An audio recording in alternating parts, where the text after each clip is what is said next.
ଜୟ ଗୁରୁ। ସରଳ ବିଶ୍ୱାସୀଙ୍କ ପ୍ରତି ବିଶ୍ୱାସ ଭକ୍ତିର ଆଧାର। ଦିନେ ଭକ୍ତି ବିଶ୍ୱାସ ଏ ଦେଶବାସୀ ଆବାଳ ବୃଦ୍ଧ ବନିତାଙ୍କର ଏକଚାଟିଆ ହୋଇଥିଲା।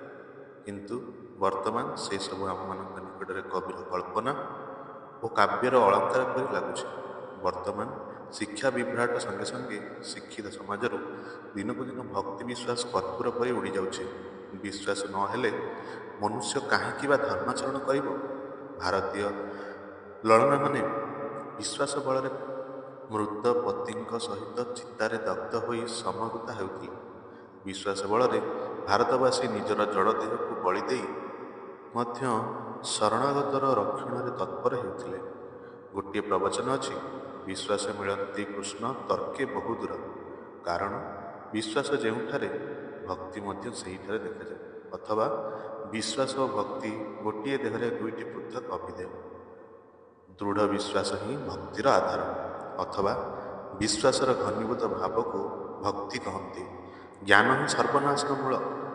ଈଶ୍ୱର ସତ୍ତାକୁ ବିଶ୍ୱାସ କରିବା ପାଇଁ ଅବଶ୍ୟ ଜ୍ଞାନ ଆବଶ୍ୟକ, କିନ୍ତୁ ଅମୁକ ଏହିପରି ସମୁକ ସେହିପରି ଏ ଜ୍ଞାନ ଭଲ ନୁହେଁ। ଏହାକୁ ପ୍ରକୃତ ଜ୍ଞାନ କୁହାଯାଏ ନାହିଁ। ଏହା ଅଜ୍ଞାନର ଭାବ। ଅନ୍ଧବିଶ୍ୱାସରେ ବା ଜ୍ଞାନହୀନ ବିଶ୍ୱାସ ବଳରେ ଯାହା ପ୍ରାର୍ଥନା କରାଯାଏ ତାହା ମିଳିପାରେ, କିନ୍ତୁ ଈଶ୍ୱର ତତ୍ତ୍ୱ ଲାଭ ହୋଇପାରେ ନାହିଁ। କାରଣ ତୁମେ ଭାବିଛ କଦଳୀ ପଣସ ପାଇବ କିପରି? ଯେ ଯେଉଁ ଭାବରେ ଡାକିବେ, ଯେଉଁ ଭାବରେ ପ୍ରାର୍ଥନା କରିବେ, ସେ ସେହି ଭାବରେ ପାଇବେ। ତେଣୁ ଭଗବାନ କହିଛନ୍ତି, ଯେ ଯଥା ମାଂ ପ୍ରପଦ୍ୟନ୍ତେ ତାଂ ତଥୈବ ଭଜାମ୍ୟହମ୍। ଶ୍ରୀମଦ୍ ଭଗବଦ୍ ଗୀତା।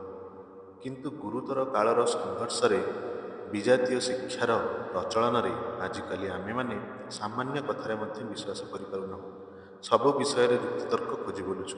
ଆମେମାନେ ଥରେ ହେଲେ ଭାବୁନାହୁଁ ଯେ ଜ୍ଞାନ ଗରିଷ୍ଠ ଓ ଋଷିଶ୍ରେଷ୍ଠ ବରିଷ୍ଠାଦି ତ୍ରିକାଳଜ୍ଞ ତତ୍ତ୍ୱଦର୍ଶୀ ମୁନିମାନେ ଯାହା ବୁଝିପାରୁଥିଲେ, ଆଜିକାଲିର ଅକାଳ ପରିପକ୍ୱ ମସ୍ତିଷ୍କଶାଳୀ ଆମେ ତାହା କେବେହେଲେ ବୁଝିବାକୁ କ୍ଷମ ହୋଇପାରିବା ନାହିଁ। କାରଣ ତାହା ବୁଝିବାକୁ ହେଲେ ଯୋଗ ଦୃଷ୍ଟିର ପ୍ରୟୋଜନ। ସେମାନଙ୍କ ଜ୍ଞାନ ସହିତ ସାଧନ ଭଜନହୀନ କାମନା କଳୁଷିତ ଜୀବର ଜ୍ଞାନର ତୁଳନା କରାଯାଇପାରେ ନାହିଁ। ତେଣୁ ହେ ଭାଇମାନେ, ଯୁକ୍ତିତର୍କ ପରିତ୍ୟାଗ କରି ସରଳ ଭକ୍ତି ବିଶ୍ୱାସରେ ହୃଦୟ ପୂର୍ଣ୍ଣ କରି ତତ୍ତ୍ୱଦର୍ଶୀ ଋଷିମାନଙ୍କ ପ୍ରଣୀତ ଶାସ୍ତ୍ରାନୁସାରେ କାର୍ଯ୍ୟ କରିଯାଅ। ବିଶ୍ୱାସହୀନ ବ୍ୟକ୍ତିର ଇହକାଳରେ ପରକାଳରେ କେଉଁଠାରେ ହେଲେ ଶାନ୍ତି ନାହିଁ। ସବୁ ବୃଥା, ସବୁ ଅସାର। ଏକମାତ୍ର ଭଗବାନ ହିଁ ସର୍ବସାର। ଆମେ ବଦ୍ଧ ଜୀବ, ସେ ମୁକ୍ତ ଈଶ୍ୱର। ଆମେ ଶାନ୍ତ, ସେ ଅନନ୍ତ। ଆମେ ଧନୈଶ୍ୱର୍ଯ୍ୟବାନ, ସେ ଐଶ୍ୱର୍ଯ୍ୟର ଆଧାର। ସେ କେବଳ ଆମରି ଭଗବାନ। ସେ ଆମକୁ ଡାକି ନେବେ। ତାଙ୍କ ବ୍ୟତୀତ ଉଦ୍ଧାର ଆଉ ଉପାୟ ନାହିଁ।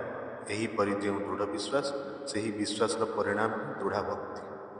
ସବୁ ଯାଉ, ଚନ୍ଦ୍ର ସୂର୍ଯ୍ୟ ଗ୍ରହ ନକ୍ଷତ୍ର ଚୂର୍ଣ୍ଣ ବିଚୂର୍ଣ୍ଣ ହୋଇଯାଆନ୍ତୁ, ପୃଥିବୀ ପ୍ରଳୟ ହୋଇଯାଉ, ସଂସାର ଲୟପ୍ରାପ୍ତ ହେଉ, ପୁତ୍ର କଳତ୍ର ଆତ୍ମୀୟ ସ୍ୱଜନ ବିଷୟ ବିଭବ ସବୁ ଚାଲିଯାଉ, ସେହି ଭଗବାନ ଯେ ସମସ୍ତଙ୍କ ମୂଳାଧାର, ସେ ଥିଲେ ମୋର ସବୁ ବାସନା ପୂର୍ଣ୍ଣ ହେବ। ସେ କେବଳ ସମସ୍ତଙ୍କର ଆପଣାର, ସମସ୍ତେ ତାଙ୍କରି ଆପଣା ଲୋକ। ଏହିପରି ଦୃଢ଼ ବିଶ୍ୱାସ ହିଁ ଭକ୍ତିର ଆଧାର। ଗୋଟିଏ କଥାରେ, ବିଶ୍ୱାସର ଯାହା ପ୍ରାଣ ତାହା ହିଁ ଭକ୍ତି। ଜୟ ଗୁରୁ। ନିଗମ ଉପଦେଶ। ଜୟ ଗୁରୁ।